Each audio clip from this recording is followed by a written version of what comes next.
Bonjour. Il y a encore pas mal de gens qui trouvent la spiritualité complètement perchée. Mm. Et voilà une petite image qui va aider à donner un sens à la spiritualité, à expliquer ça à ces personnes. Et du même coup, ça va permettre de clarifier le rôle du mental, que les gens très branchés spiritualité, par contre, ont tendance à prendre pour un ennemi, souvent. Le mental, l'ego, c'est un petit peu le truc à abattre, quoi. Je pense qu'on irait mal si on n'avait pas tout ça. Donc, voilà, imaginez un ordinateur. Vous avez un ordinateur, vous pouvez déjà faire plein de choses avec, même si vous n'avez pas internet, OK?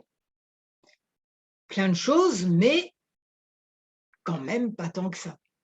Et imaginez un ordinateur qui décide: «Je ne veux pas d'internet, ça n'existe pas».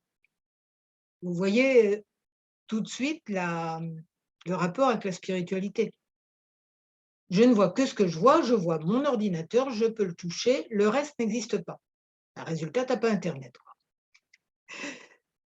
Internet, par contre, c'est une bonne comparaison avec tous les annales akashiques, le plan unifié, le cosmos, l'univers.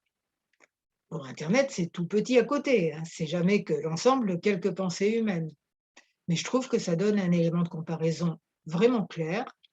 Et s'il y a que internet, qu'il y a pas l'ordi pour le transcrire, pour avoir un écran avec, des articles qui s'affichent. Au passage, allez voir les miens, ils sont en bas, de mon blog J'aime le FT. Bon bref, j'en reviens à si on n'avait ni l'écran pour voir les articles, donc les informations que nous apporte internet, ni le clavier pour écrire des choses avec, pour faire des tas de choses et entre autres, poser des questions à internet. Et ben internet, il serait là-haut quoi et nous on serait là, bon,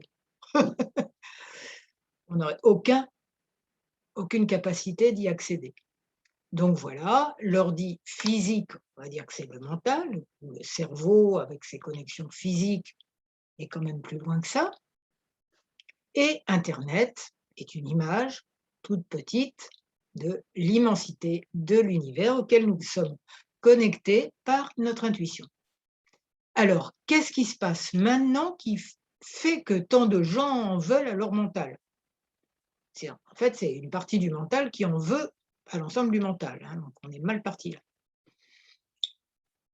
Pourquoi? Bah, parce que le mental, il bug énormément. La connexion internet, elle bug, plus exactement, OK? Connexion internet, elle bug complètement, ce qui fait qu'au lieu d'avoir un article bien net ou une vidéo bien nette, comme j'espère celle-ci, sur votre écran d'ordinateur, vous avez un truc tout flou, là, comme la télé au tout dans tous ses débuts. Je sais pas si vous voyez, dans la Castafiore, là, les bijoux de la Castafiore, vous voyez des télés avec plein de couleurs dans tous les sens, puis ils sont très fiers, ça marche. Donc c'est un peu ça, la façon dont on reçoit notre intuition. On reçoit un peu n'importe quoi avec plein de bugs et tout ce qu'on fait, l'EFT en particulier, ça sert à débugger tout ça, à débugger cet ordinateur. Voilà, la méditation, ça sert à capter, mais si la connexion va pas bien, eh ben, faut faire quelque chose. Donc les 2 sont complémentaires et vivre sans le mental, ben non, on peut pas quoi. C'est juste qu'il fonctionne bien.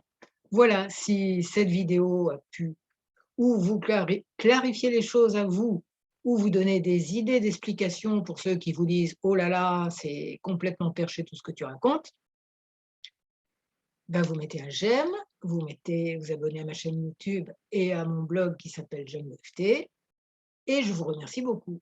Et surtout, rappelez-vous que les gens perchés voient les choses avec, un plus grand angle, de plus haut, et que les fêlés laissent passer la lumière. Alors entre fêlés, je vous embrasse, je vous souhaite plein de bonheur.